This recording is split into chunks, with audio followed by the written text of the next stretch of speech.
My first 9.8 pre-screen submission to CGC. Stick around and I'll show you what books I'm going to send in.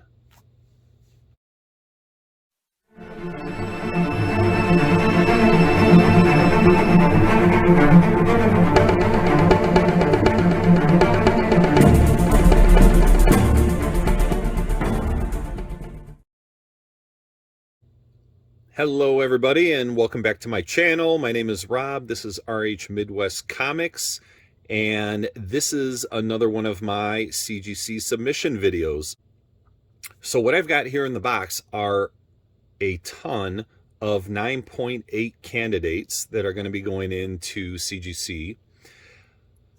You see I have a board here that basically says this is going to be my first batch. So everything up into this this piece of cardboard here is going to be part of my first submission to CGC. So I have not done a pre-screen submission before, and what I want to do is show you guys the ones I'm going to send in, and then we'll have future videos of further submissions. I've got a lot of good books here.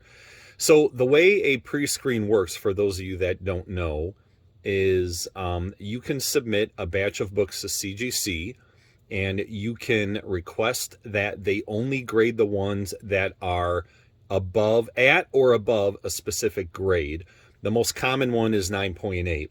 So what that means is CGC will evaluate all the books, and the ones that get a 9.8 will get graded and encapsulated, and you get the full fee charge for that.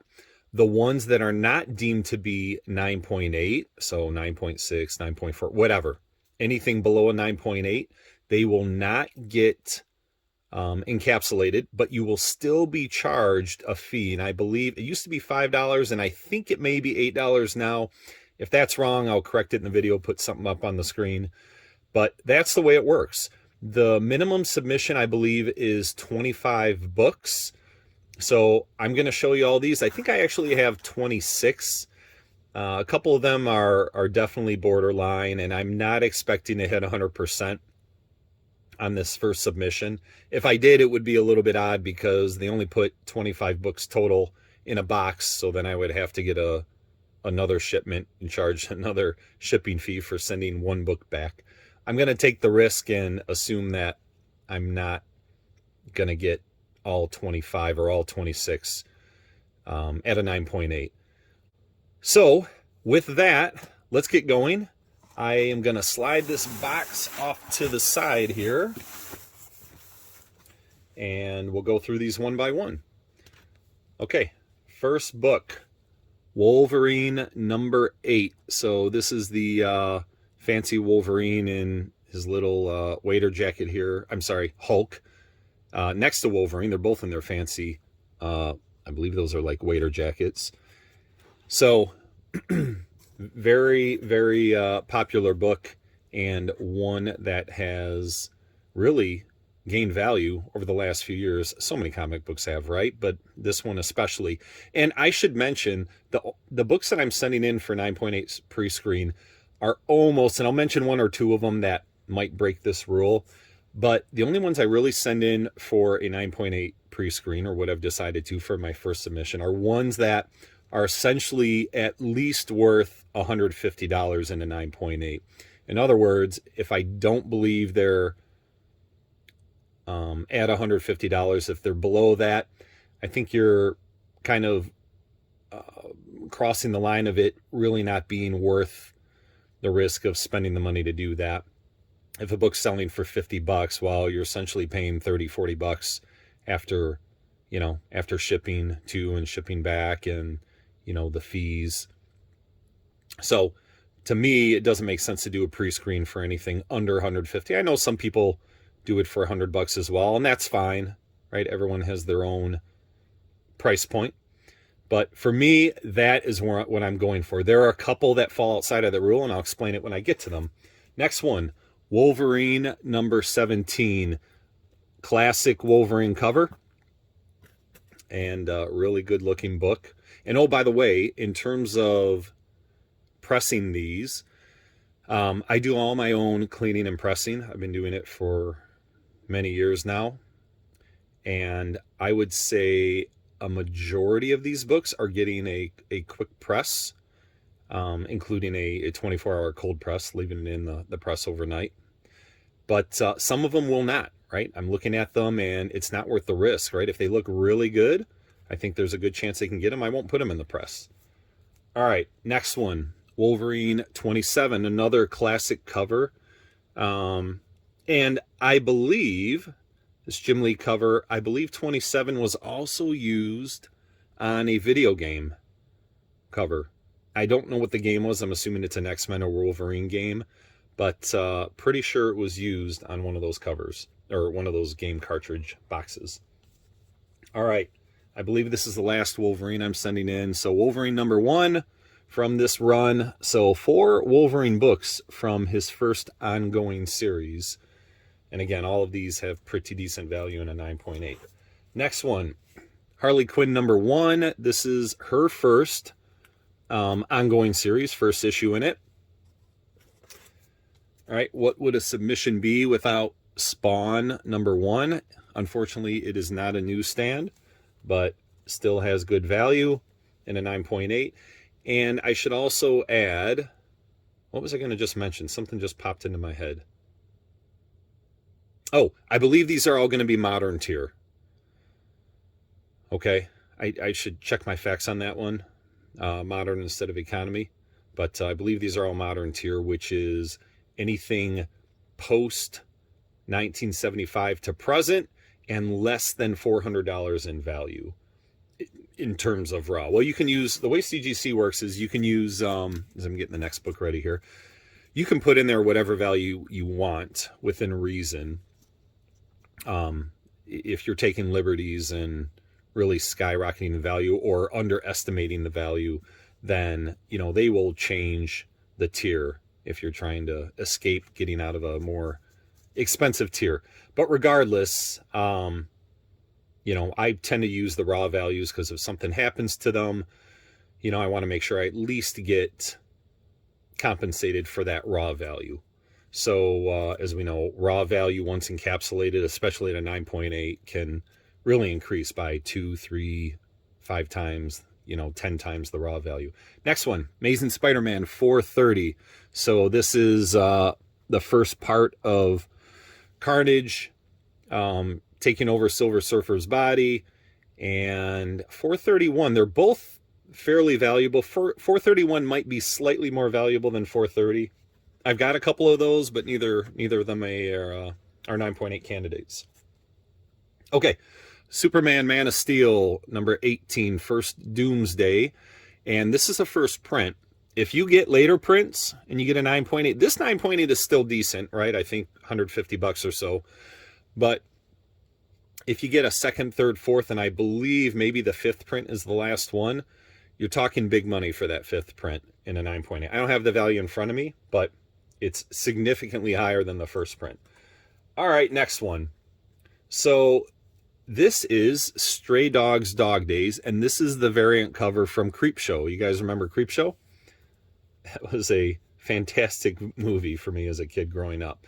But this is where I'm kind of breaking my rule of making sure it's got at least, you know, $150 value. I am a huge fan of these Stray Dogs covers. They have tons of different variants. And from all sorts of, you know, nostalgic pop culture movies and events. So I am just slowly, you know, finding these by 9.8 candidates that, you know, aren't too expensive. And I'm sending them off to, you know, see if I can get 9.8s on them. I've bought 1 or 2 9.8s already that were already 9.8s. So I just really, really like those books. All right, next one, Totally Awesome Hulk number 1, first appearance of Amadeus Cho. Next, from Bongo Comics, Simpsons Comics number 1. Really sharp looking book and surprisingly valuable in a 9.8. All right, this is an interesting one. So Vengeance of Bane, number 1, so first appearance of Bane. Also, This is, if you can see here, it's a third print. Let me get that up close so you can see it. Hopefully it's not too blurry. So right here, you can see the 3 lines indicating it's a third print. So if you get this in a first print in a 9.8, it's fairly valuable. I think last time I looked it up, it might be $400 or $500 book, maybe even a little bit more. The second and third prints, well, the second print doesn't seem to be as valuable in a 9.8. The third print, there's not a lot of data. And here's what I mean. When you look at the CGC census, and this is why I'm sending in the third print. So when you look at the census, there are 1,168 first prints in a 9.8. A ton of them, right? Almost 1,200. When you look at second prints, there are only 30 in a 9.8. And third prints, there are only 6. So even though it's not a super, well, there's not a lot of data. I think over the last 3 years, you can go look it up, there might have been only one sale each of the last 3 years, and they're somewhere between maybe $100 and $200. But with the rarity of this third print, I'm guessing it's going to become more valuable. All right, so that's the story with that book. Next, what if Silver Surfer number, I'm sorry, not Silver Surfer, just what if number 49. So this is if the Silver Surfer possessed the Infinity Gauntlet. Really valuable book. This one's borderline, one of my borderline ones in terms of whether or not it's going to get a 9.8. There are a couple small ticks on the spine. They don't break color. I may try a little bit harder to get those out, but 9.8s can have spine ticks, you guys. You have a better chance if they're small and you have 1 or 2 and they don't break color, but I've even seen 9.8s with a color breaking spine tick as long as it's very small. Remember, 9.8 is not perfect. They allow, a small amount of some kind of, defect on the cover. All right, so crossing my fingers on that one. Next, World War Hulk number 5. This is the first full appearance of Scar, who is the son of Hulk. I believe there might be a variant cover as well, but this is the first cover. All right, this one. So I'll have to admit, I had to look this up. Batman Beyond number 4. I didn't know why it was so pricey. I got it in one of my collections over the past few months. But this is the first appearance of someone named Melanie Walker. And I'm not a big Batman Beyond fan, so I don't know a lot about the characters. But apparently Melanie Walker is a love interest of Terry McGinnis, and this is her first appearance. So somewhere around $200, I think, is the value. So we'll see what happens there. All right, next, have a couple Black Panther books. First one is Black Panther number 5, and this is the issue where Shuri becomes the new Black Panther. And then to follow that up, I have Black Panther number 1, which is a classic J. Scott Campbell cover. People really, really like this cover, and it's got Shuri on the cover in the Black Panther costume. She's got a Black Panther next to her. I mean, it is a fantastic cover for sure. All right, next, Amazing Spider-Man 36. So this was from volume 2. I can't remember what the legacy number is on this one. Again, I'll probably pop it up on the screen here once I look it up. But this is the 9/11 issue for the Twin Towers. So back on that somber day, or that somber time when that happened. All right, very hard book to get in a 9.8. And there's something going on right here. So this is one of the long shot books, right? Not sure if I'll get that one. All right, next, have a few more to go. Sentry number 1, first appearance of Sentry. I believe there's also a variant cover on that one as well. I don't have it. Here's kind of a sleeper book. Earthworm Jim number 1. This is his first appearance. This book, shockingly, in a 9.8, as long as it's a CGC 9.8, is over $1,000. So this is one where I'm kind of breaking my rule a little bit, because if I got a 9.6 or a 9.4 on this one, it's still over $150 value. I even think I saw 9.2s that went for a little over $100. So, you know, this one, there can be a little strategy with a pre-screen as well, where if you send it in without a pre-screen, you know, you're going to get whatever grade you get, and it's going to get encapsulated. When you're sending it in for a 9.8 pre-screen, maybe there's a chance they look at it a little bit harder to see if it, you know, if it passes the laugh test of a 9.8. So I don't know. I don't know if it's worth it, but I thought I'd try it there first. If it does not get a 9.8, I for sure will press it again and send it in and just let it get whatever it gets, because it is a super high grade book. All right, next, Captain America number 6, first appearance of the Winter Soldier. This is the regular cover. There's also a variant cover with Bucky on the cover as a Winter Soldier. That one is a little bit more valuable than this one. This is still good value. This was skyrocketing back when the Winter Soldier show came out last year, but it's really come back down. Still valuable. All right, New Mutants number 100. First appearance of X-Force. This is the first print. I also have second and third prints that are going to go into future submissions for 9.8 pre-screen. This barely meets my criteria of being around $150. I think it may have even dropped below $150 right now. I'm still going to go and send it in. I've got a whole bunch of those. This is one of the ones that I just wanted to send in one for now. See what happens. All right. Next one, Avengers 233. What's the significance of this book? As far as I know, absolutely nothing. The reason I'm sending it in is because it's a double cover.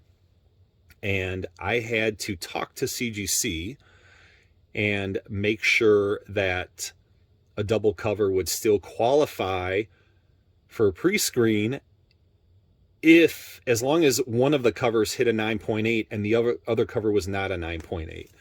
So I got confirmation. They said, yes, absolutely. As long as one of the covers is a 9.8, they will still count it and they'll encapsulate it. So with that, I have another double cover, Amazing Spider-Man 399. Again, I don't believe there's anything significant about either of these two issues. They're not keys, but both of them are double covers. Really good shot at getting a 9.8 at the inner cover on both of these. So I'm going for it. All right. Next, Spider-Man number 1 with our buddy Miles Morales on the cover. And honestly, I have not looked up that value lately. I've had this whole box I now have off to the side here that's full of 9.8 candidates. At the time, I've been building it for a long time, but at the time, this was getting really good value. I haven't looked it up in many, many, many months. So I'll pop it up on the screen here, 9.8 value, just to see if, you know, it's still worthwhile to send in. And if you see on the screen where it's not doing very well, I probably won't send it in. All right, the final book, book number 26, Hulk number 1, first appearance of the Red Hulk. And this is actually the Daniel Acuna variant.